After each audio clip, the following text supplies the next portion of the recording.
तो जैसे हम नई प्रॉपर्टी हम बनाते हैं, इसको अगर हमें इनिशियलाइज़ करना है, जैसे मैंने एक प्रॉपर्टी बनाई, नई प्रॉपर्टी, जिसका मैंने नाम रख दिया लिस्ट, ठीक है। अब इसको जब हम इनिशियलाइज़ करेंगे तो ब्लैंक इनिशियलाइज़ कर सकते हैं, तो उससे क्या रहेगा, प्रॉपर्टी ब्लैंक रहेगी जैसे इनिशियलाइज़ होगी। और इसको हम एरे भी डिफाइन इसमें हम कर सकते हैं। जैसे मैंने ये एरे डिफाइन कर दिया, ठीक है, तो इस प्रॉपर्टी ये हो गया मतलब एरे टाइप, इसमें वैल्यू स्टोर होती रहेगी, जैसे एरे में स्टोर होती है इसी टाइप से हम इसमें वैल्यू स्टोर कर सकते हैं। तो एक छोटा सा इसका प्रोग्राम हम बनाते हैं जिसमें जितनी भी वैल्यू मैं सबमिट करूँ वो नीचे स्टोर होती रहे और उसमें दिखती रहे। तो इसमें डॉलर का साइन हमें लगाना पड़ेगा, अदरवाइज एरर दिखाएगा। जो तरीका होता है प्रॉपर्टी लेने का वो यही होता है, डॉलर का साइन लगा के उसका नेम, फिर उसको इनिशियलाइज हम कर सकते हैं। तो ये जो मेरा कंपोनेंट है होम कंपोनेंट, इसमें मैं एक बटन बना लेता हूँ, बटन मतलब एक इनपुट बना लेता हूँ, टेक्स्ट बॉक्स वगैरह, और एक बटन बना लेता हूँ। तो उसमें क्या रहेगा, जब हम वैल्यू डालेंगे, ठीक है, वैल्यू डालेंगे तो उस लिस्ट में जाके स्टोर होता रहेगा, फिर उसको प्रिंट कराएंगे हम। तो वो सारी चीज़ें हम करते हैं। तो मैं यहाँ पे एक टेक्स्ट बॉक्स बना लेता हूँ और एक सर्च का या सबमिट का एक बटन बना लेता हूँ।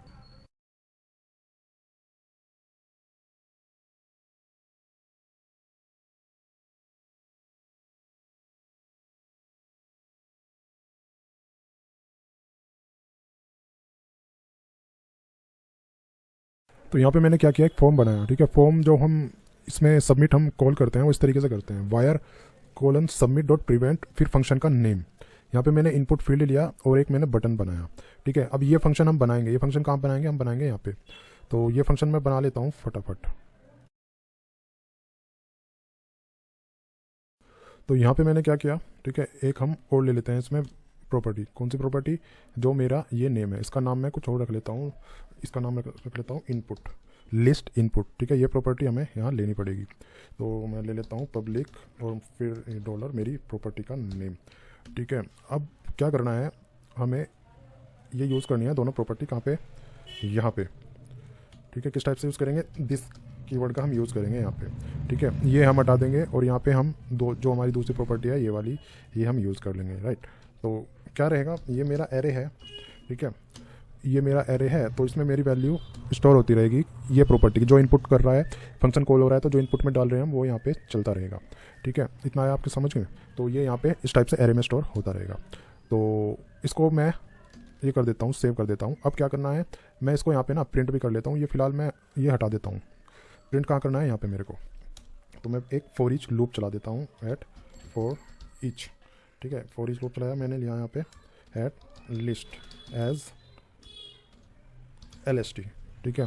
फिर एंड फॉर ईच मेरे को करना है, eight and four each, and four each हो जाएगा। और यहाँ पे मेरे को ये वैल्यू प्रिंट कर देनी है, ये लिस्ट मेरे को प्रिंट करनी है, ठीक है।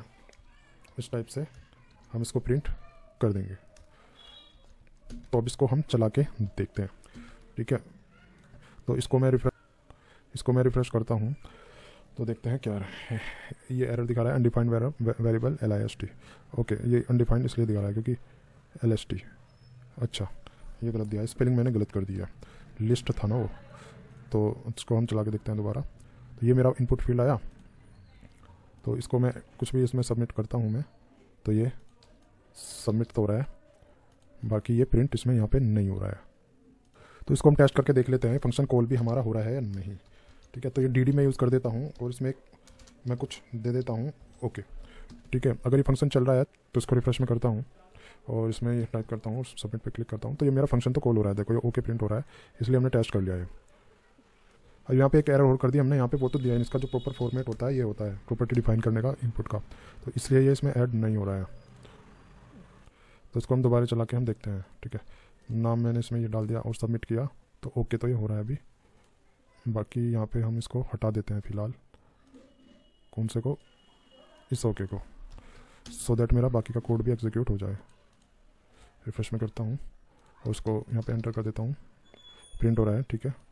ये एंटर किया मैंने और प्रिंट हो गया, ये एंटर किया, ये प्रिंट हो गया, ठीक है। तो जितना मैं एंटर कर रहा हूँ इसमें स्टोर होता जा रहा है विदाउट डेटाबेस, हम इसमें यूज़ वगैरह नहीं कर रहे हैं इसको। तो मैं क्या करता हूँ, एक लिस्ट बना लेता हूँ मैं, सो दैट मेरा ये कुछ दिखे कि हाँ प्रिंट हो रहा है, लिस्ट में प्रिंट होना चाहिए, आई मीन टू से, ठीक है। तो इसको मैं एक लिस्ट में डाल देता हूँ, LI वगैरह हम इसमें यूज़ कर सकते हैं।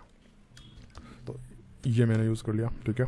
अब मैं जाता हूँ यहाँ पे, इसको मैं रिफ़्रेश करता हूँ दोबारा, ये करता हूँ, मैंने रिफ़्रेश किया और ये डाला, इसको रिफ़्रेश किया, ये करा, सबमिट किया, ठीक है। दूसरी प्रॉपर्टी डाली, ये सबमिट किया और कुछ भी डाला मैंने, सबमिट मैंने कर दिया, ठीक है। अब सारा जो कर रहे हैं वो क्या हो रहा है, एक वेरिएबल में स्टोर हो रहा है प्रॉपर्ली, वो एरे टाइप जो वेरिएबल है वो स्टोर इसमें हो रहा है और प्रिंट करता जा रहा है। लेकिन होना क्या चाहिए एक्चुअली, होना ये भी चाहिए कि जैसे मैं सबमिट में क्लिक करूँ ये हट जाए एक्चुअली। तो उसके लिए क्या करेंगे हम, उसके लिए हम यहाँ पे जाएंगे और इसमें एक होती है, इसकी फंक्शन होता है दिस रीसेट, ठीक है, रीसेट हम यूज़ कर लेंगे।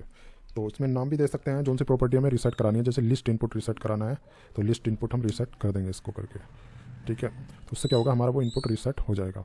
तो जैसे मैं अब ये डालता हूँ, सबमिट करता हूँ, तो मेरा यहाँ से वो ब्लैंक हो जाएगा, ठीक है। तो जो भी मैं डाल रहा हूँ वैल्यू, कुछ भी डाल रहा हूँ, वो मेरा प्रॉपर्ली ब्लैंक वगैरह होता है। तो जैसे अगर मैं ये भी कर रहा हूँ तो वो सबमिट हो रहा है प्रॉपर्ली, ठीक है।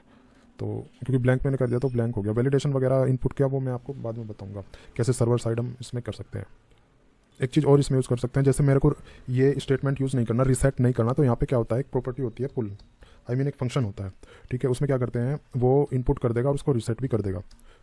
कुछ ज़्यादा चीज़ें हमें लिखने की ज़रूरत नहीं है। जैसे ये यूज़ किया मैंने, तो क्या करेगा, उसको रीसेट भी कर देगा, इनपुट करके मतलब ऐड करके इसमें रीसेट कर देगा ऑटोमेटिक। अब जैसे मैं रिफ्रेश करता हूँ इसको, तो अगर मैं ये करता हूँ और सबमिट करता हूँ तो क्या कर रहा है, वो इसको ऐड वो कर रहा है और इसको रीसेट भी कर रहा है। तो पुल इसलिए हम यूज़ कर सकते हैं, ठीक है। अलग से हम रीसेट भी यूज़ कर सकते हैं, उसको पुल भी हम कर सकते हैं। इससे क्या होगा, हमारा इंसर्ट हो जाएगा और रीसेट भी हो जाएगा। तो पुल इसलिए हम यूज़ करते हैं इसमें। अब बात आती है कि हम प्रॉपर्टी को कितने टाइप से रीसेट कर सकते हैं।